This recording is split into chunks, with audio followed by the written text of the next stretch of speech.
Արկերի մասին չի փակում ձեր հիմնական նպատակը։ Դուք հեծը դիտում եք ավելի շատ որպես ընտրական գործիք, որպես ՔՊ-ական տարբեր մարդկանց աշխատանքի տեղում նշանակելու միջոց։ Դուք հեծը դիտում եք որպես հնարավորություն, որպեսզի ճնշման գործիքներ օգտագործելով ապագայում ձեր քվեները ապահովեք կամ երաշխավորեք։ Սա է ձեր իմ գնահատմամբ քաղաքական նպատակադրումը եւ այո, պայքարել բոլոր են անձանց դեմ,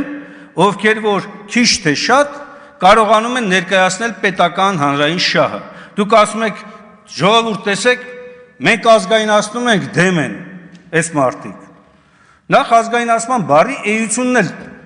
չեք կարողանում ճիշտ ներկայացնել։ Չի կարող Հայաստանի Հանրապետության որևէ անձ, որը որ մտածում է երկրի պետության մասին, դեմ լինի ազգային տնտեսությանը, բայց ձեր արածը ազգայնացման հետ ընդհանրապես կապ չունի։ Ձեր արածը խլելն է,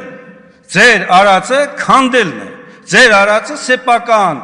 փոքր խմբի շահերին համապատասխան ծառայեցնել է հանրային բարիքները, հանրային հարստությունը եւ այն գործարքները, որոնք ժամանակին եղել են եւ ապահովել են Հայաստանի տնտեսության առաջընթաց, հիմա ձեր գլխավոր խնդիրը սևացնել այդ ամենը։ Ինչու, որովհետեւ դուք դրական բան չեք ապահովել։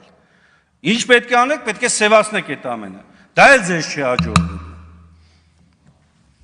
Քաղաքացիական պայմանագիր խմբակցության անունից ծանոթ է խմբակցության ղեկավար